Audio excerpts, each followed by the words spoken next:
I most welcome you to today's episode of the Boqer School of Government. This is our seventh edition of the Masterclass series, and this is our first for the new year. So before we start in earnest, let me take some time out to say a very happy new year to each and every one of us. We are thankful to God for life, and we're also hopeful for the new year and for what the new year brings. As some of us may already know, Boqer School of Government is a school, a religious school, where we tend to draw out biblical concepts, and our aim is to draw out biblical concepts and apply it to modern day or contemporary governance, political, governmental, and indeed societal systems. So that's what we are looking at in Boqer School of Government. So today our focus is a little bit broad. We're looking at the politics of philanthropy, especially in quote-unquote developing countries.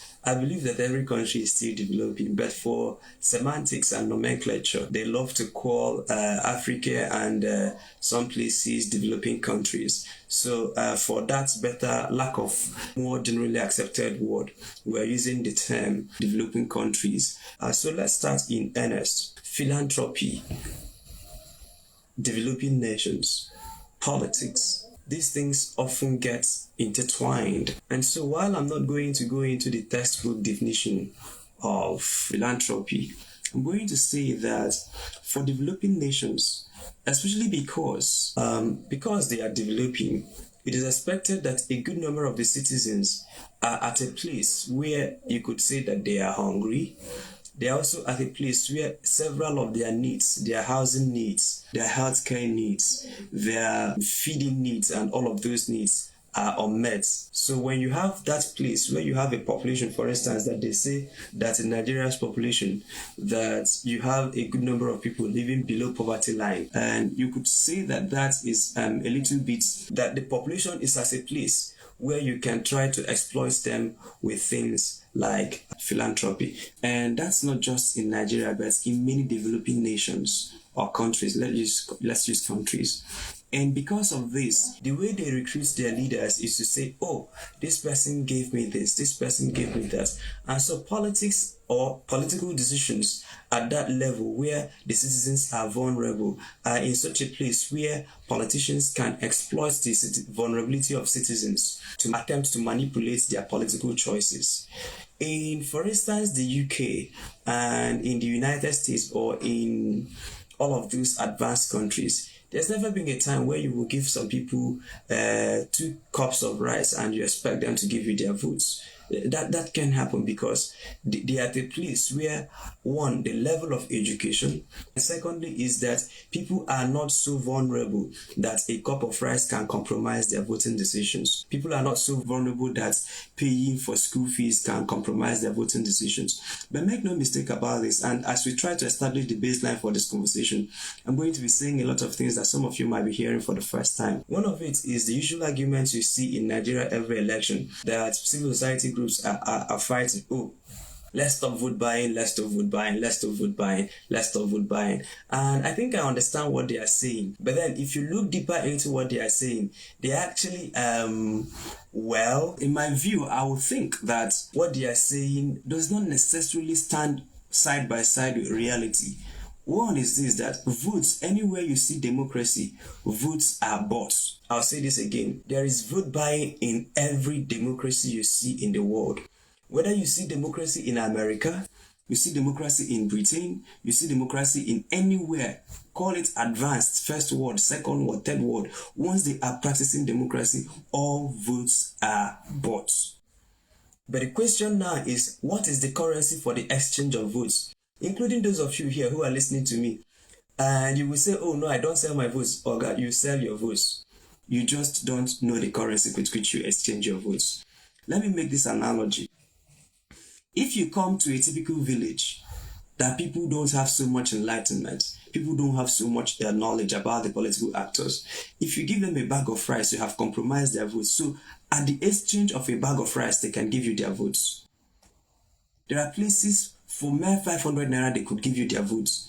There are others, all you need to do to convince them to give you their votes is to show them a manifesto. So to them, the currency for purchase of their votes is a credible manifesto.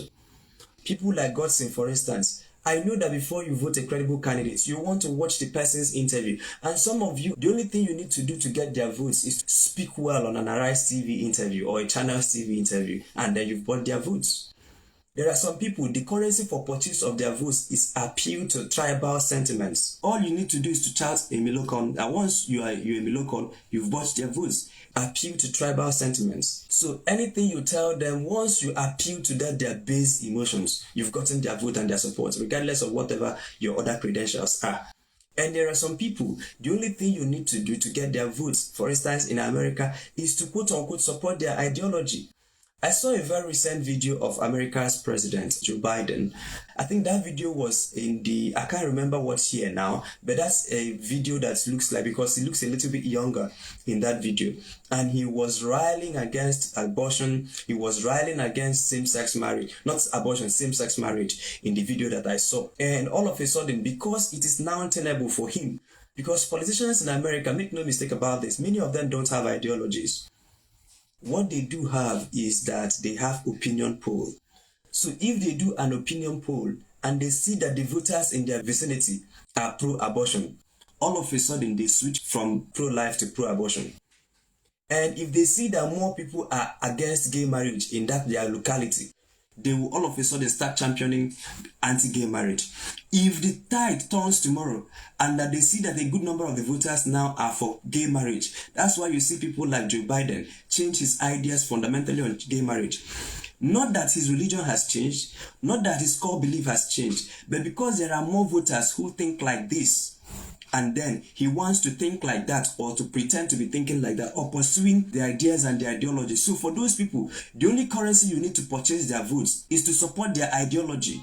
Is to say, oh, I am pro-abortion. And then pro-abortion is to all of a sudden, regardless of what your other policies are, they are supporting you because you've bought their votes with what they wanted to hear.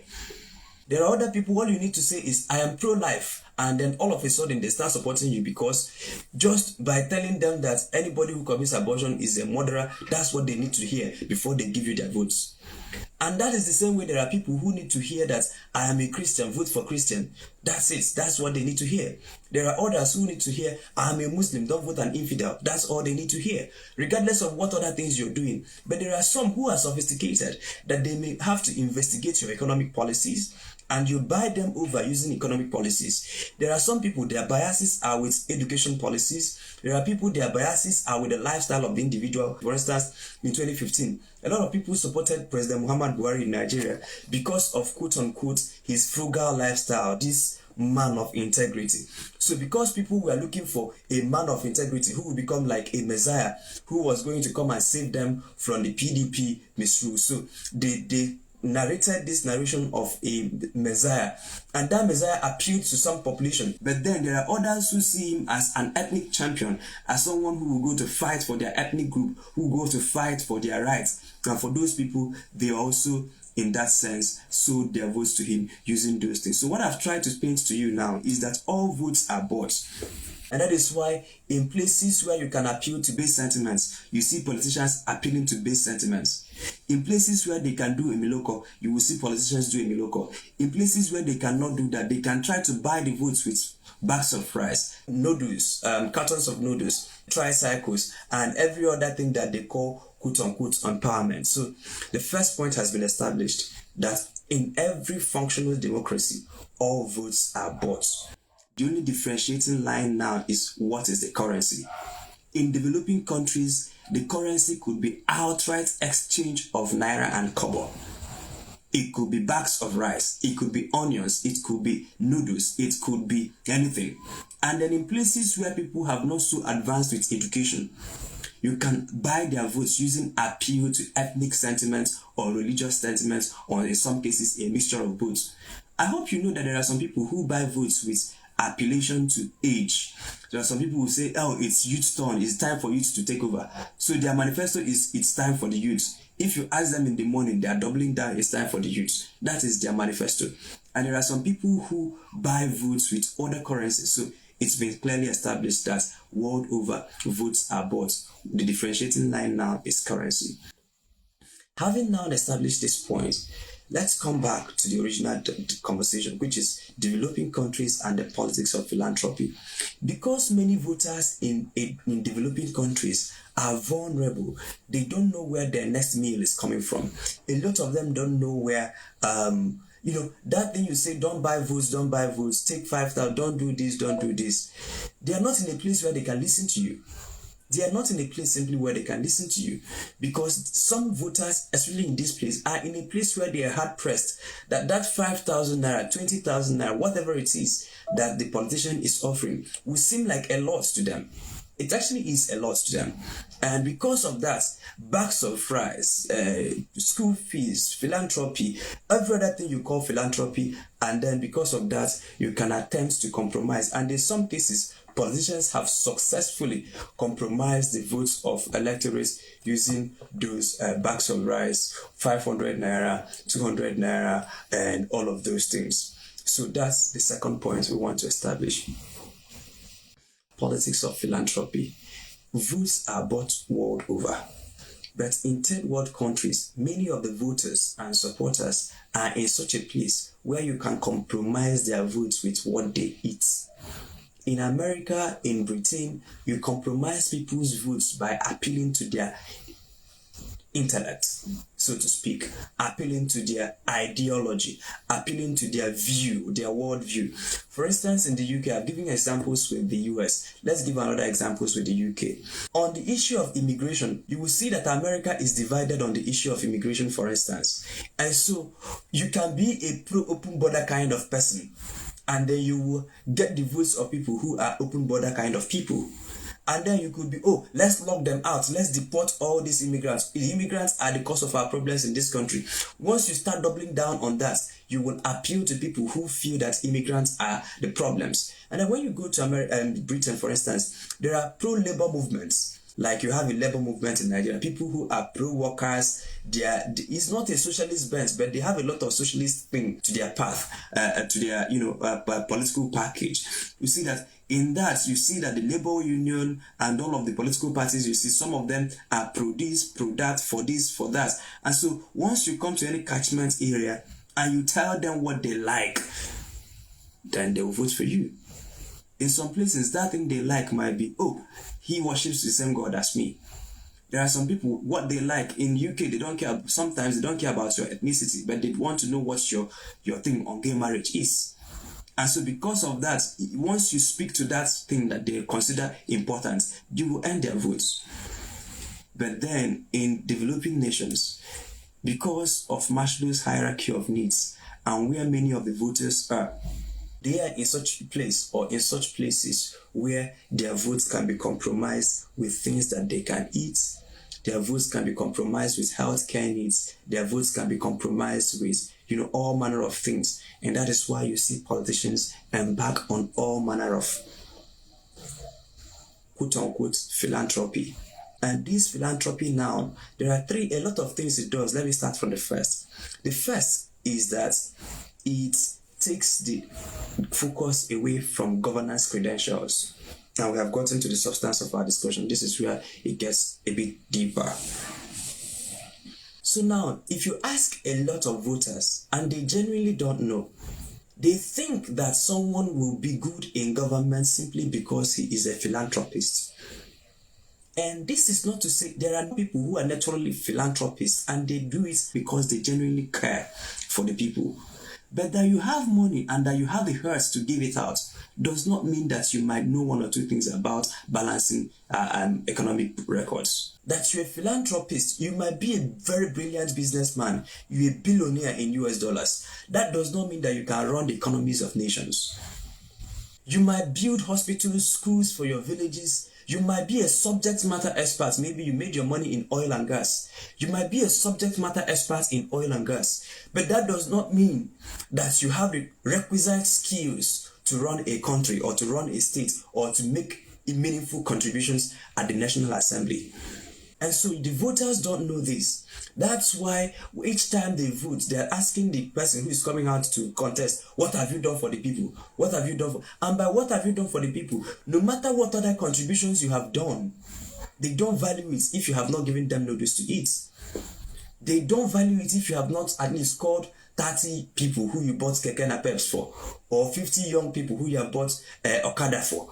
So if you don't show them how many people you gave Okada, if you don't show them how many people you gave keke, if you don't show them how many women you gave wrapper or bags of rice, they don't consider you that you know anything about governance. And I'm telling you on this platform now, and you of course already know this, that sharing keke, sharing bags of rice, giving women wrapper, giving people scholarships, buying sandals for school children, may show that you are a good person, but it does not automatically translate to actual governance credentials. Having established this point, let's then move to the next one. Now that we have established that, yes, you might be a big man, quote unquote, and you might be doing this because you love the people, but that does not mean that if you go to the Senate that you will know how to make good laws. Yes, you're a rich man, you have been supporting widows in this community for decades, but that does not mean that if you go to the National Assembly that you know how to support the people. I'll give you an instance. Let's go back to Plateau State where things happened. The Christmas Eve killings in Plateau. And we're still mourning the Christmas Eve killings. Now, I may be a rich man, I may be a philanthropist, and anytime there's an attack on a community, I'll rush and give them bags of rice, try to donate 1 million here to try to give them something. And at that humanitarian level, that brings them succor. But that bags of rice I supply may be the only thing I know about the conflict. And so when you tell this person now, yes, the bag of rice you are donating to the community is good, but anytime you donate bag of rice, it can only help people who survived the attack. The bags of rice will not help the people who were killed, and it will not get them justice. You may have to, in addition to the bag of rice, begin to initiate the processes to get the federal government to proscribe armed Fulani herdsmen as terrorists. And you can use the platform of a lawmaker to begin the lobbying process. You can, for instance, begin to make international overtures to lobbying groups, to international platforms. For instance, there are certain sections of the United States Constitution that you can bring under to declare what happened in Plateau as a foreign FTO, foreign terrorist organization. And what that does is that once that is done, you now have the US government going after their funders. The people who are funding them, the bank freezing of their accounts, trying to take this thing from the top. But now, if you don't have the requisite skills to negotiate first with the federal government to declare them terrorists, to negotiate with the international organizations to declare them terrorists, and begin to inflict political, because first you need to have that political coverage before you can now engage the military coverage. For instance, what the Chief of Defense Staff said yesterday, that it's not that the soldiers can't fight this, but there is a lot of political undertone, that there is a lot of political things that the politicians have to do. And I understand what he's saying correctly, because if the country does not see these people as terrorists, then the military will not see them as terrorists. Right? And so if military goes to bomb their camp, the people will now say, oh, they are bombing innocent pastoralists. So, but the government first of all has to declare them a terrorist group, a terrorist organization, and then give the soldiers both the instructions and the legal tools they need to prosecute them. Right? And so that you shared bags of rice to widows or to communities who were attacked does not mean that you have all these other requisite skills to use the instruments of the law to pursue the criminals. And so, if the voters are not well trained, they will keep voting people who come and give them bag of rice each time they were attacked, and they will send them to the Senate, and they will send them to the National Assembly, and they will make them governors. But then this person, the only thing he can do for you anytime you're attacked is to cry on television and give you bags of rice. He has no solution to the problem, especially long-term solution. This is just one example to show you that philanthropy in itself does not equate to good governance. I'll give you another example. Let's say that you're a rich man, right?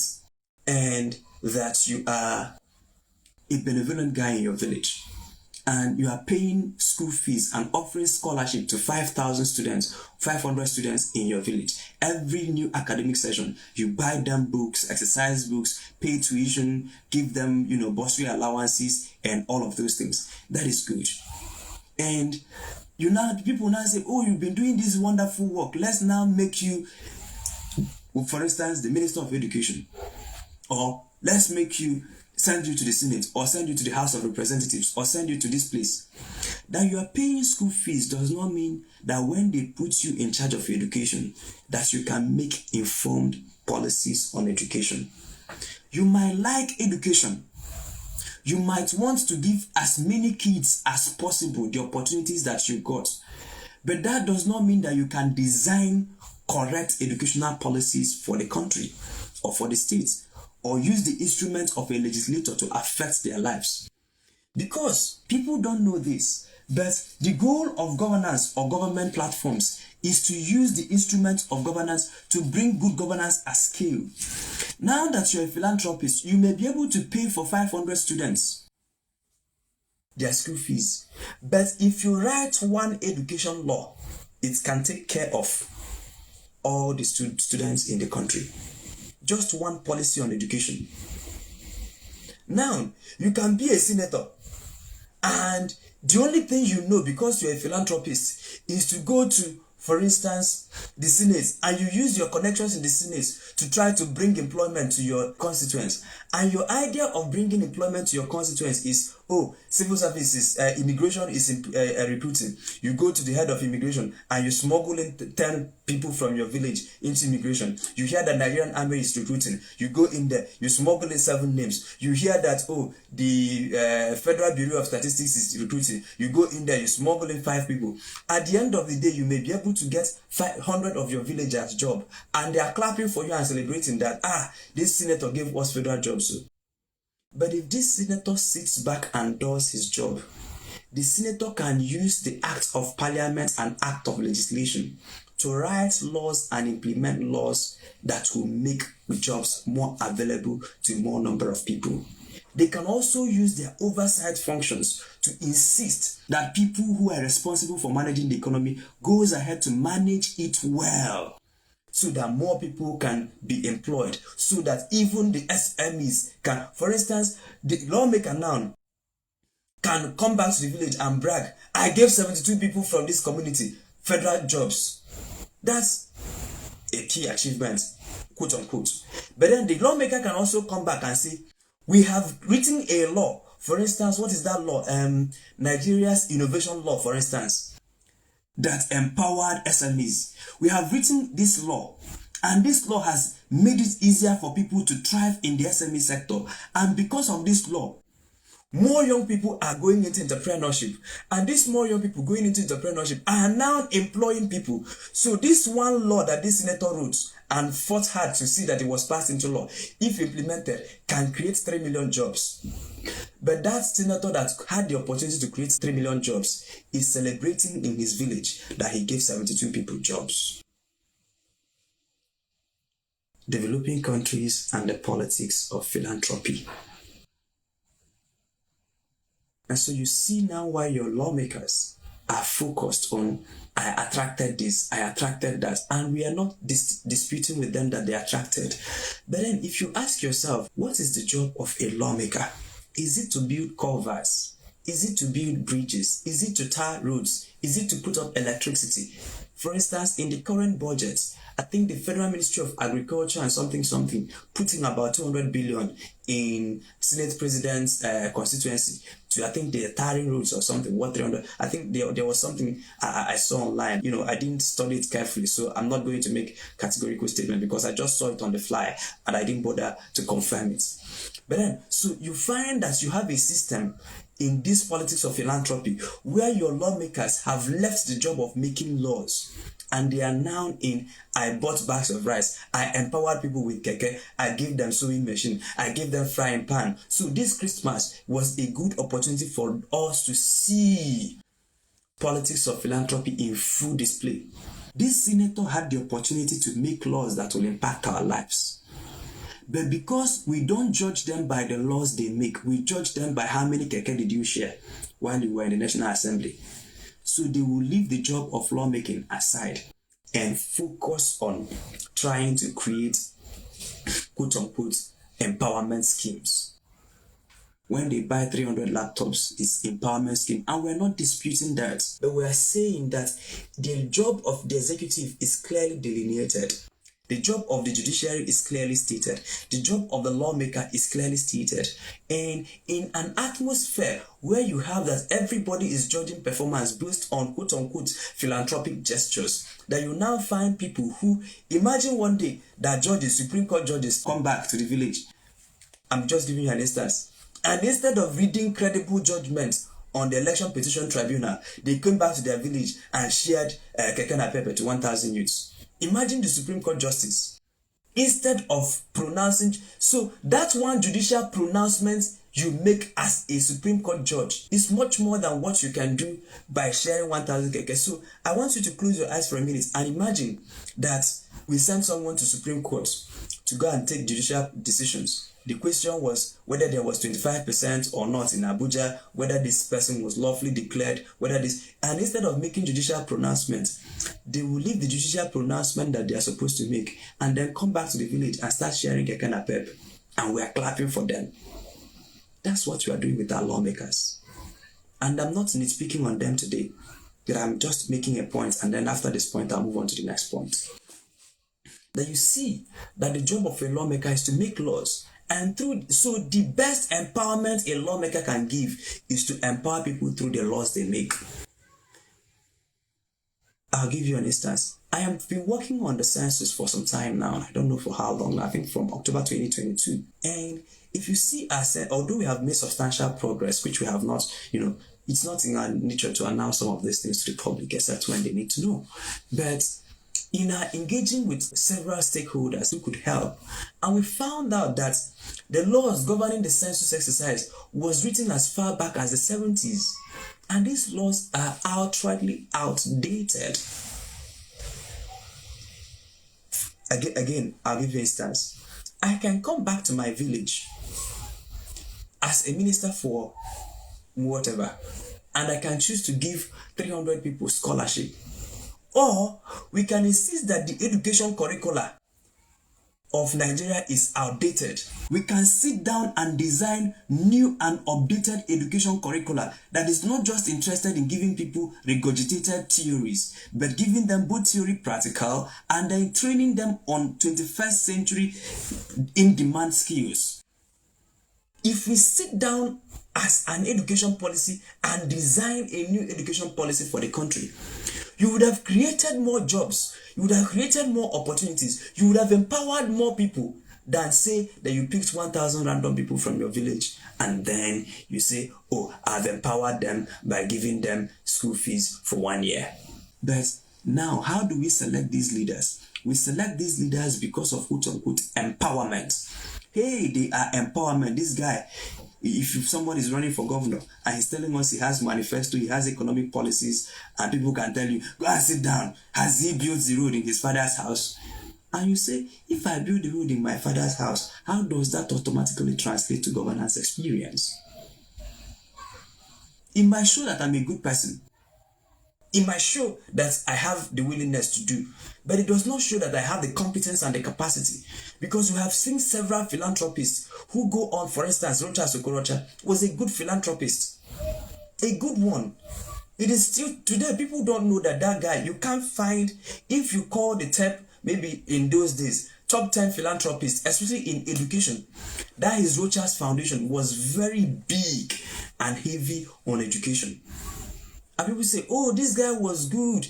I remember how people celebrated when Rochas Okorocha won his governorship election. But I've foreseen that you're paying school fees doesn't. Okay, now you now ask yourself, yes, Rochas Okorocha was big on education, quote unquote, but he was the governor of a state for 8 years. Go and look at his education policies. This is a philanthropist who was big on education. So the point, and we can find a lot of examples. You can find people who have gone into government because they shared keke, because they gave out bags of rice, and they got into government, and you now want to see their policies. And you now ask yourself, look, if we send people whose only credential is that they share keke napep, if they go into office, don't expect them to perform miracles. The only thing they can bring back is keke napep. That's it. If you send a senator to to the National Assembly. And why you sent him to the National Assembly is because he bought you wrapper. If he comes back, he cannot bring you laws. He will only bring back wrapper. If we send people because they gave us Indomie, if we make them presidents, they will not do well on the economic policy. But you see Indomie, he will give us Indomie. And so you now have in your National Assembly tens and tens, if not hundreds of Indomie sharers. You go and see, you ask yourself, I pity Nigeria really. If you go and see the people you call your lawmakers, if you sit down with them and ask them, what is your legislative agenda? Nothing. It's just, let me help my people the best way I can. So how are you helping your people? I don't know. So what he's looking for is running around looking for budgets so that he can insert training of 50 Okada, training of 50 youths on how to ride Okada and then buying them Okada, training of 500 women on how to sew, and all of those things are good. I am not disputing that.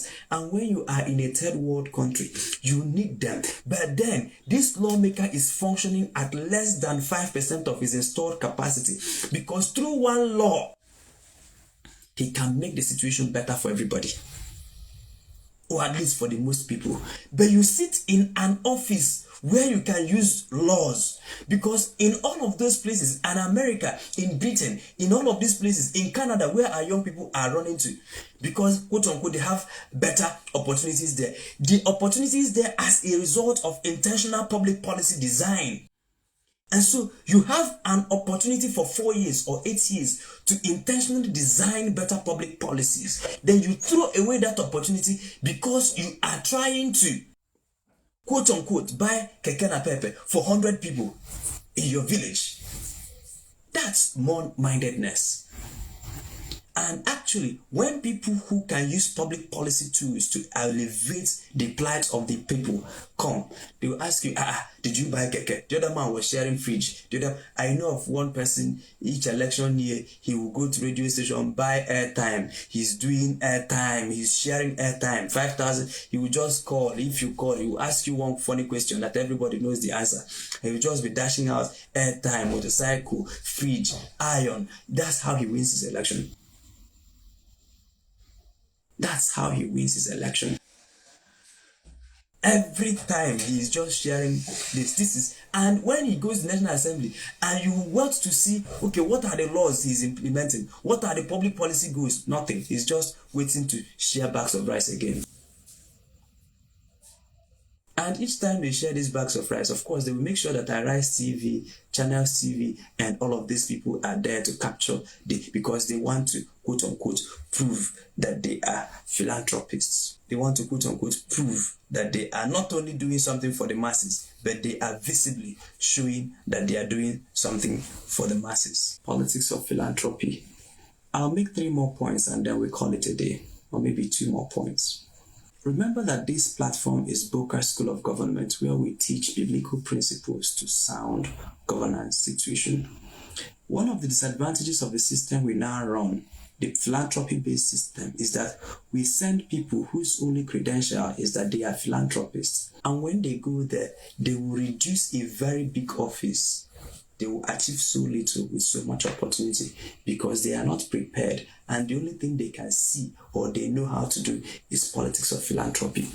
If we send in people who can write good education laws, they may not pay school fees for 100 villagers, but that education law they wrote is all the villagers need. If you send people who know economic policies, they may not be able to share 100,000 naira trader money or you win or whatever, but through their economic policies they can empower a whole nation. For instance, someone can distribute 10,000 naira trader money and then they will use the economic policies to take away the money from you. Someone who has shared trader money and increased the minimum wage from 18,000 naira to 30,000 naira, but he went to the CBN and printed currency. What? He has already used inflation to take away the money from you. Anybody who had money in their account 4 months ago, 5 months ago, knows that the money you had in your account 4 months ago and the money in your account today, they are not the same value. And so someone can come to the village and give them 10,000 naira each, and they are shouting, Oga at the top, And that person can use economic policies or the failure to design better economic policies and take away those things from them. And so you see that in this politics of philanthropy that the nation loses, even the person who received keke is losing because you could have gotten much more than that. Even if you received 10 keke in one go, you lost because you could have gotten much more than that. Because that keke that you got down, you don't have. Look at how much can you buy fuel.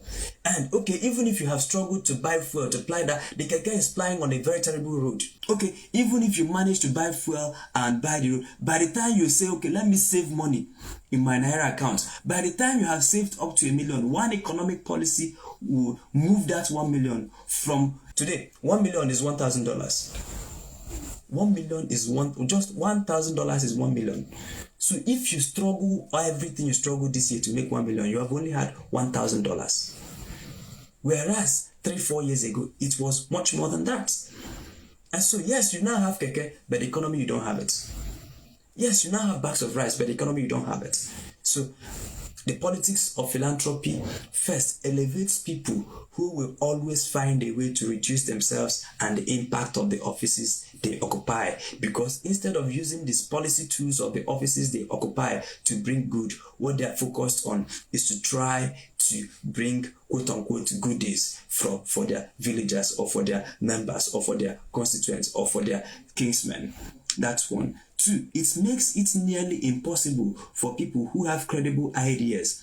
For instance, I know Godson, who is on this platform, and I've seen the kind of programs he has been attending, the kind of things he has been doing, and in 2 or 3 or 4 or 5 years time, because of the volume of trainings, work that he's been doing, he can qualify to be a lawmaker, and you are sure that he will use the instruments of a lawmaker well, because you know the kind of laws he's going to make. But if this kind of person wants to run now, someone who has bags of rice to share will come and push him aside, and then he will still go back and be learning what he's learning, and then these people are eating rice. Every 4 years you are eating bags of rice. And this person that you have sent to the National Assembly might be a good person. But if you don't know governance, you don't know governance. And how many people can afford to go to a hospital and they send themselves to, for instance, a medical doctor? And this medical doctor is a very kind-hearted medical doctor, but he doesn't know what he's doing. He's a very kind-hearted man, but he has not gone to any school of medicine.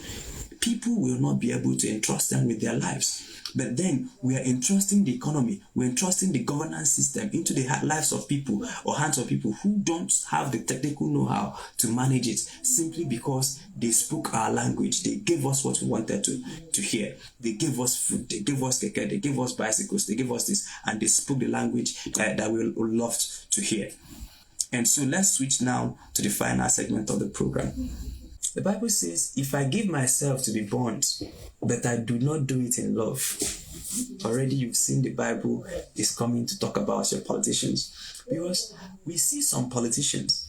Because for Christians, the Bible says, do not let your left hand know what your right is doing. And in that, it means if you give someone alms, don't go around publicizing it.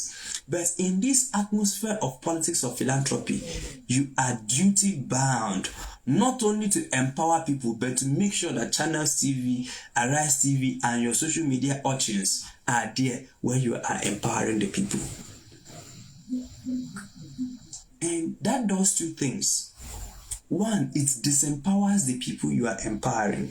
If you looked at the life of Jesus Christ, anytime he does good for people, he tells them, don't communicate it, don't bother yourself, don't tell people, go show yourself to the high priest, don't bother. But it is them out of excitement that will go and tell what this man did for him.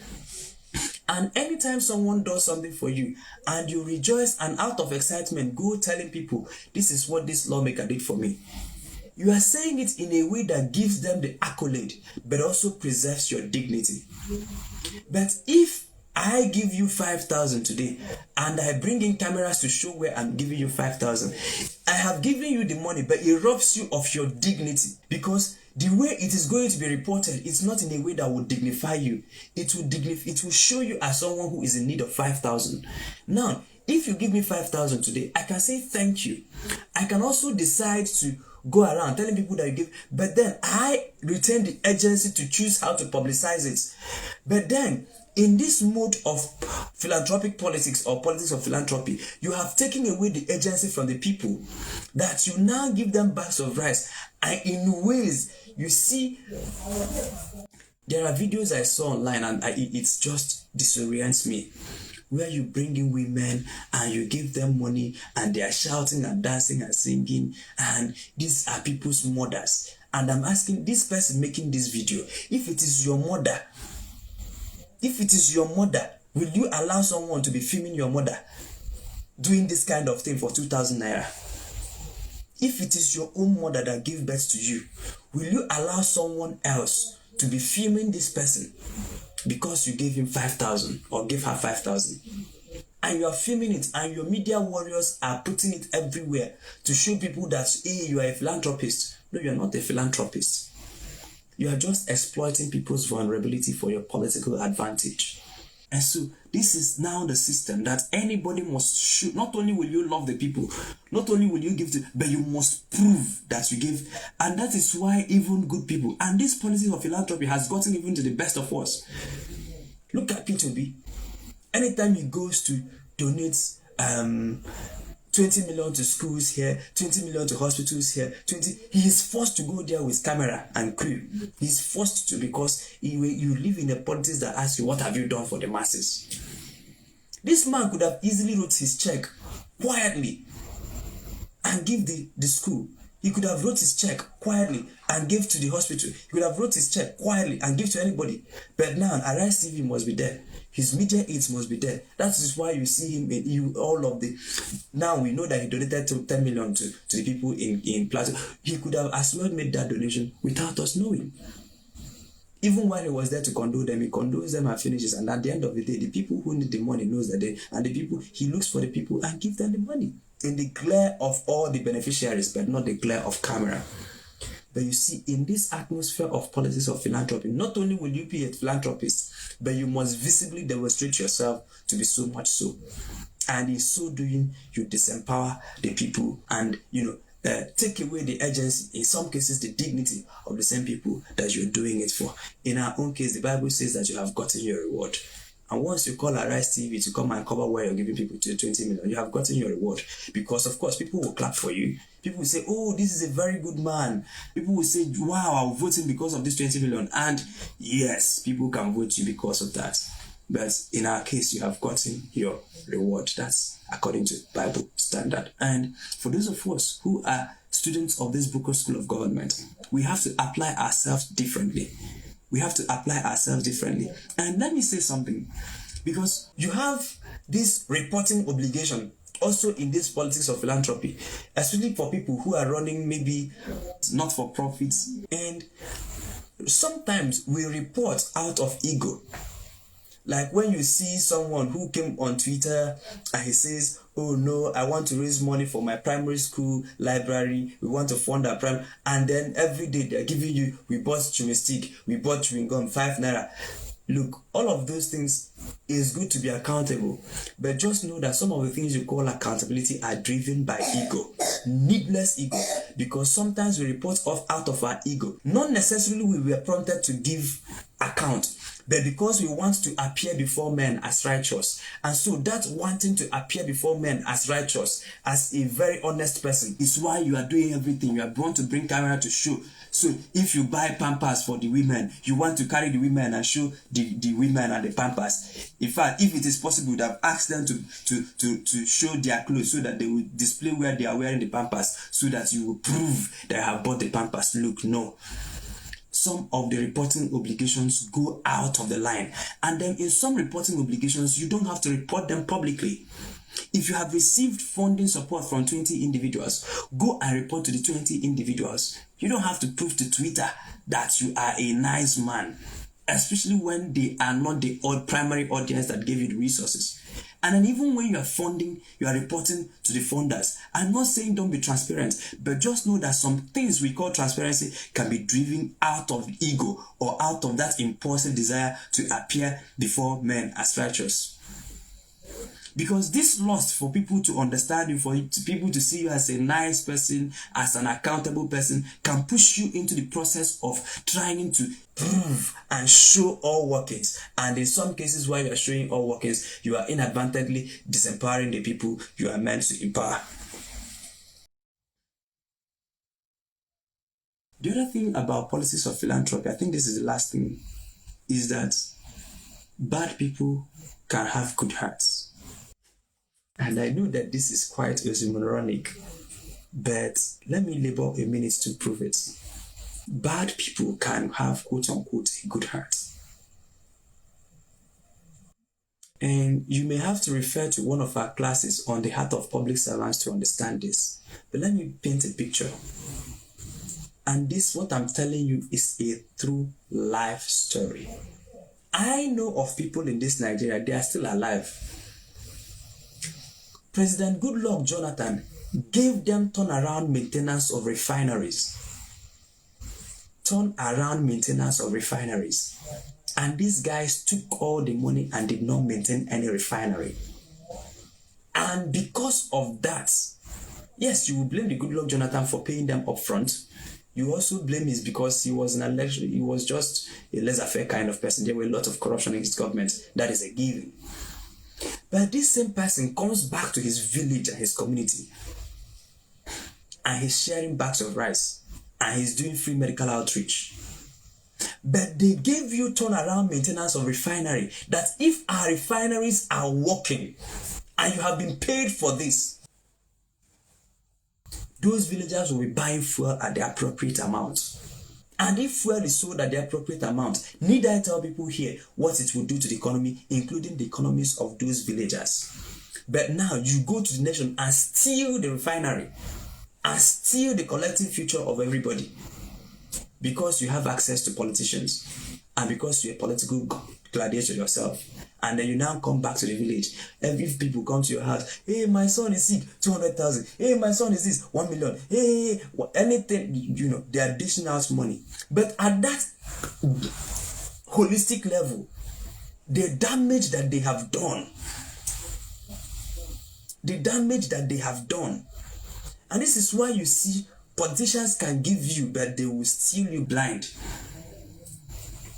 They are good people. They can give to their communities, they can donate to churches, they can donate to mosques, but at the slightest opportunity, they will steal blind. And when they have finished stealing, if they hear you crying, from that their stolen treasure, they will give you. From that one they stole. Haven't you heard in those days of armed robbery, those famous armed robbers, those days armed robbers were famous? They will finish robbing a bank, and even in the bank, they will kill someone. In the bank, inside the bank. As they are robbing the bank, the security man you killed has wife, has children. The banker you killed has wife, has children. The people that will lose their jobs as a result of they have families. But then you finish stealing from the bank and you come to the market square and you spray a few thousand naira, spray, and you go home.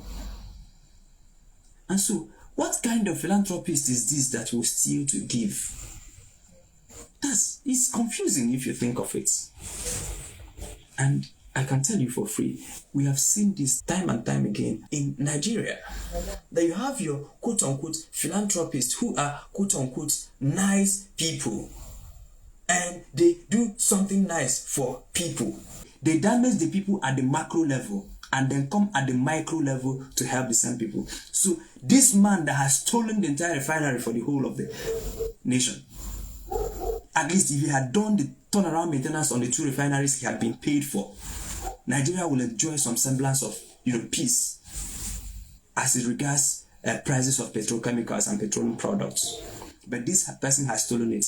But then when he comes back to the same community of villagers who he went up and stole from, he will now be giving them peanuts, and we are clapping for them. And then during the election, we will now ask him, Oga, who should we vote for? And he will now tell us, because he is now the political jagaban who is telling people what they should, how they should vote. And because of his quote-unquote philanthropy, this criminal is now the person determining who goes to the Senate, who goes to the National Assembly, who goes to the House of Assembly, who goes to this. And this is what you have when you have an atmosphere of politics, of philanthropy. There are one or two points I'll make now, but I would love for you to ask your questions so that in answering those questions, I can, smuggle in the points before we call it a day. Yes, Akin, I'm not sure I'm getting your name correctly, but just please go ahead and make your contribution, Akin. So, I've listened to, I first listened to your interview on Arise. That was when I started to follow you, and then I've been listening to this podcast. I think it's also interesting. We elect leaders to something that a lot of people, even the elite, the educated, still needs to know, because oftentimes we are blinded by the ideology of religion, of ethnic groups, and of quote unquote what people do to cover up. So in a way, it's not like the developed world where ideologies matters a lot. Just like the present president of Argentina, which we are kind of trying to see how his ideology would live in the country, if it would or not. But then I just saw a post about the worst performing currencies in the world as of 2023. And then Naira happened to be like bottom third. And it comes down to the issue of policies, of putting in the right people that will put in the right people with the right brains that will change some certain policies. Some policies have been there since 1960. Some old policies that have been there since the 60s and 70s. Implement new ones and see how the whole economy moves forward. So, but unfortunately, we found ourselves in this position, and the whole issue of elections and appointments are based on who is closer to the person in power, and then if it's not taken, we'll continue to go down the drain. And then based on the issue of philanthropies, as you were, because I'm an architect, and there is something that I'm working on currently on my thesis, my PhD thesis. So it's about enabling people of the lower income or the middle income to acquire their homes based on their income capabilities. Okay, and I'm going against the norm of the society, whereby it's only the super rich or the rich that is able to buy houses. So it's something that we are working on, particularly for Africa. But then these are things that cannot be easily implemented if there are no government support. Not necessarily giving them bags of rice, giving them groundnut oil, but enabling them to acquire their own houses, even from their monthly income, so that they live free of rent, of paying rent, because in some cases people pay more than 30% of their monthly income to rent and bills. So if there are enabling policies with enough research, certain that can be implemented, and this is something that I'm currently working on, and perhaps in the future something that I would maybe equally share with you. But then I just want to appreciate the podcast. I mean, all what you said, and I hope that things like this could get more listening, have more people listening. Because at the end of the day, no matter how you hustle, how you work hard, if there are no good policies, your 1,000 naira is still, your 1 million naira is still 1,000 US dollars. And it cannot, even in the US, you cannot survive with 1,000 US dollars for more than, for even in Europe, you can't survive, because I live in Europe, you can't survive with more than 1 million for more than 2 months in some countries. So that is how bad it is. So no matter how hard somebody hustles in Nigeria or something like that, if you equate it to the naira, it's still very low. So until we begin to hold these people responsible for better policies, it will continue to draw us back. It's not that people are not working hard. They are working hard, but then if compared to the standard, which is the US dollar, people are still poor, like miserably poor. So I hope things like this gets out in the air and people listen to this, and maybe perhaps that could change. That could begin to change a lot of mindset and mentality. Thank you. Thank you so much, my dear brother. It's quite appreciated, your contributions, and I think you had a way of even driving it further.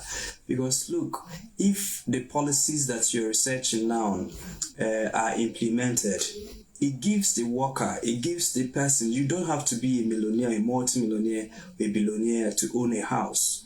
But if these policies are implemented, that money you spend on house rents, you could now cut it back and spend it on something else. But then this person does not think about it. He wants bag of rice, he wants tomatoes, he wants something, or they can say, oh, we worship at the same church. And that's, I think that there is something you said. You didn't call it exactly that, but it's what it is, politics of proximity. And people don't know that policies of proximity can hurt you.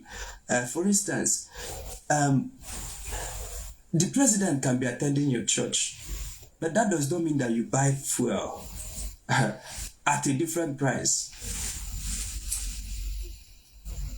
The president can be your kingsman, but that does not mean that you are insulated from economic policies. As a matter of fact, the president can give you a job, and you are that job earning 300,000 naira. And his economic policies, at the end of his 8 years in office, you are still earning 300,000 naira federal government job.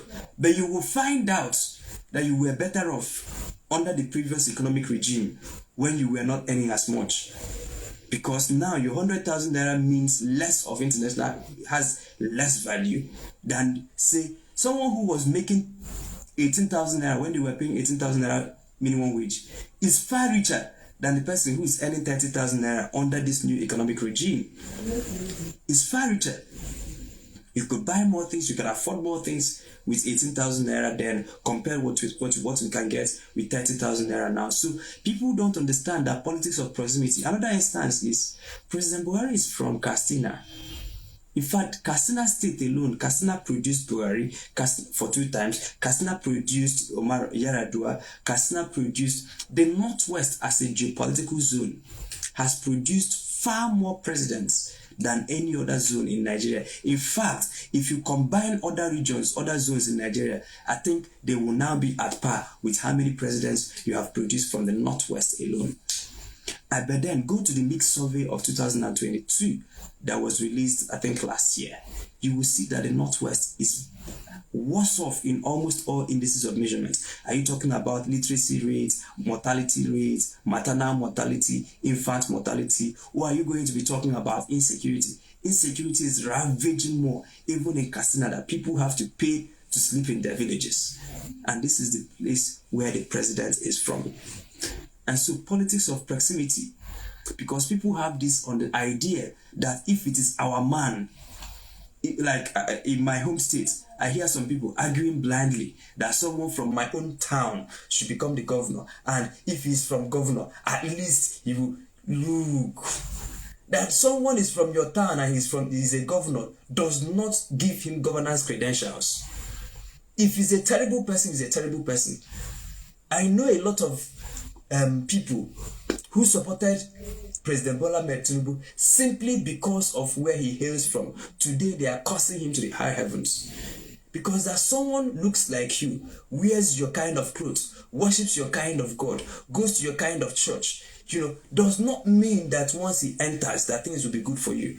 But people don't rationally think about these issues before making voting decisions. And it's usually after they have voted that they will now come on Twitter or any other place to come and lament, oh, had I known I wouldn't have. But you have voted and you have put all of us in trouble.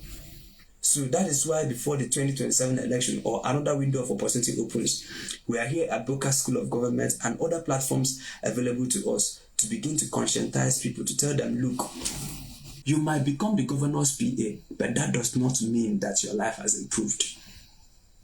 The governor can be coming to your church. The best thing that can happen to you is that Cyrene is now back in your church, but it does not help you. In fact, as a matter of fact, there was in the city where I was, so there was this lockdown one Friday, and I was like, what's the problem? They said that the vice president went to pray in a particular mosque. This is not his usual mosque where he prays. And because the vice president went to pray, they cut off every people were staying in traffic, and there was no prayer announcement, and there was nothing. People were just trying to find out what was going on, and because it was a terrible situation. So now, if I voted for this vice president because he worships at my mosque, the only thing I can benefit from him is that the day he will choose to come to that mosque, I will not have access to the road. That is the only benefit I will get. That's it. Apart from the motive, he's a fellow Christian, he's a fellow Muslim, he's a fellow Yoruba, he's a fellow Igbo, nothing. And so we'll have to take our time to start telling people that politics of proximity, politics of identity, politics of philanthropy has, even if it achieves any results, it will be very, very minimal. So thank you so much, my dear brother, for making that contribution. Finally, before we draw the curtain on this episode, last thing I want to say is that politics of philanthropy cannot thrive where you don't have rabid individualism. Politics of philanthropy cannot thrive where you don't have rabid individualism, or what I can call hyper-selfishness. When people are interested in themselves, then politicians can exploit that self-interest to their own advantage and then to your utter disadvantage. Because I've been trying out these experiments now. It's not an experiment that I intentionally want to try out, but anytime it happens, I take my time to think about it. When I was working on a political campaign, my principal was giving a speech somewhere. And in the middle of his political speech, because people had waited for us for far too longer than we had scheduled, we went late to the event. So while he was speaking, we knew that the hall was not air-conditioned, so we beckoned on them to start sharing water to the people, at least that people can at least have refreshments while the political guy is delivering his political speech or his statement. And one thing happened that was quite, fascinating to me, because I was sitting in the front. And bottles are in packs of 12. So this guy had come, there were packs of bottles, of course, outside. And so he had come, he had shared the first pack, he had gotten to the second pack of the 12. And then in the last bottle in the 12, I now saw these two guys struggling over water. Two guys struggling. They were just struggling over, they just wanted to grab the water. And I was watching. And the thing was distracting to the guy, but he wanted to stay focused on his speech. He looked at them and removed his eyes. But so I focused on them to know what was going on.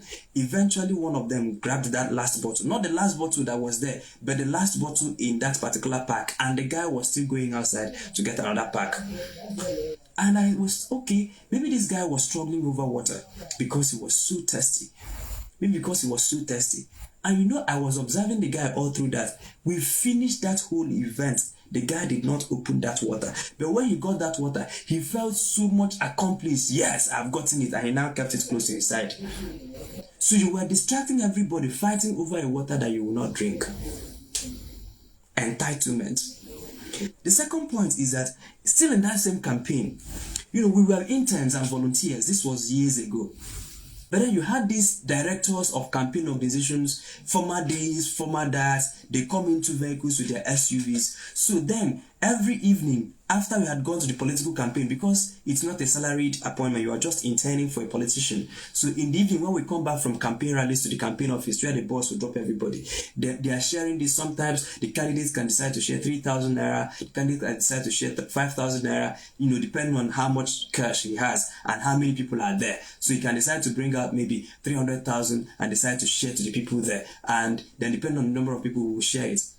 And this man that packs SUV, you will see is bigger. If you see where he's fighting and struggling for 3,000 naira, brother, even me that didn't have a stable job then will not fight for 3,000. But this man, former this, former that, a director in the campaign organization, is struggling. And you ask yourself, can this money feed this guy? No. Can this money fuel his car? No. Can this what we need? But this entitlement, this greed is actually greed. And so politicians have found a way to exploit our greed. I'll give you another example. I was at the National Assembly a couple of days ago, and I was meeting with, House Committee Chairperson on this, House Committee Chairperson on that, to, bring light to some of the public policy advocacy work we've been working on to try to make our case. In fact, I was there because I wanted to stop a government organization from receiving funding from this budget. But then they received the budget, the funding, and then there were promises that were made that the oversight will be better. The bottom line is this. I was in this office waiting for this lawmaker. So they had just finished plenary. He told me, come before our plenary so that once we finish. So I came. I was in his office, they finished plenary, and people were just there in his office waiting for him. People he gave appointments same way. And every one of them, they were carrying brown envelopes. This person wanted a job at the Navy, this person wanted a job at the Air Force, this person wanted this person wanted that. Everybody came for their self. Me, myself, what can I get from this lawmaker? What can I get? What can I get? What can I get? And this is not to praise myself, but it occurred to me that I was the only person there who came for public policy. Because the committee that this person is the chairperson of the committee on, this committee can use the powers available to this community to impact public policy. And I was here pushing public policy, but the other people are interested in government contracts. I want a job. I want this. I want that. So when you have a place or a society where the people, even when they have begun to get lifted in life, because yes, for market women who don't have anything to eat, you can say, okay, beautiful. But you will see rich men, you will see their rings, you will see the kind of clothing they wear, but everything they are coming to get from the senator is contracts. And so in that atmosphere of trying to grab all you can and can all you grabbed, the politician can use our unique greed to exploit us. Promise this person contracts, promise the other person. Of course, they don't have capacity to fulfill all of them, but they can try, right? And then using that greed. So politics of philanthropy or politics of exploitation does not thrive when people are going for collective good. And so you see again what happens in the house of the senator when he comes home for Christmas or for New Year or when he comes home for weekend. People throng his house. And instead of telling him, Oga, come let us fix the primary health care in our village, they are asking him, give me money to take my son to private hospital. Instead of saying, how can we fix the public school in our village so that more children can go to school, they are asking him, come and pay my son's school fees in a private secondary school. Instead of saying, how can we make it better for us, the thing is, how can I make it better for me? And so when you have that many of the requests that your lawmakers get, many of the requests that your governors get, many of the requests that your politically exposed persons get are me, myself, and I. In that atmosphere, then they will, of course, abandon collective good to start pursuing private good. And the private good can be delivered to only people who have access to them. And even with the people who have access to them, their capacity to respond is limited. That's why if they have 100 OS members, only 10 or 15 will get quote-unquote empowerment from them. The others will be giving hope. Maybe when I win the next election. But look, they don't have the capacity. But then if we can amend our requests when we meet lawmakers, when we meet governors, if we can amend our request, instead of asking for my son's school fees, I can now ask, can you fix the primary health care, the secondary school or the primary school? Instead of asking, oh, this thing happened to me, I want to go abroad, I can say, can't you fix the economy? But no, you don't want to fix the economy. You want him to give you money to make your visa. You see the problem now? How many people within his legitimate income and even with his stolen money can he process visas for, as against sitting down to write public policies? So Nigeria is also the way it is because you have people who are available to be exploited. It is our greed that the politicians choose to exploit. Not that we don't know that some of them are criminals. We know that some of these people are criminals, but anytime they give us what we want, we now overlook their criminality and vote them or keep supporting them, hoping that the criminal will turn out to produce a good society. No, a criminal leader who you have made a senator is still a criminal, just now that he is a senator criminal. A criminal that you made a president is still a criminal, just that he's now a criminal president. A criminal that you made a governor is still a criminal, just that now he has more opportunity to practice his criminality. So public office cannot change anybody. Public office will only amplify what it sees in the person. This is the end of our edition of Boqer School of Government. I thank each and every one of us for participating, and I look forward to having more. Please, if you can, follow at Boqer School, at Boqer School, ABOQER, then school, on Twitter, on other social media platforms. And then if you also can go through my timeline and see if you can join our WhatsApp group where we have more robust engagements on the WhatsApp group. I'll look forward to seeing us next Tuesday by 9 p.m. Nigeria, and then we will discuss much more interesting topics circulating around the issues we are discussing: political, governance, governmental issues. Thank you so much for coming. My name is Chima Christian. Africa's morning is at hand.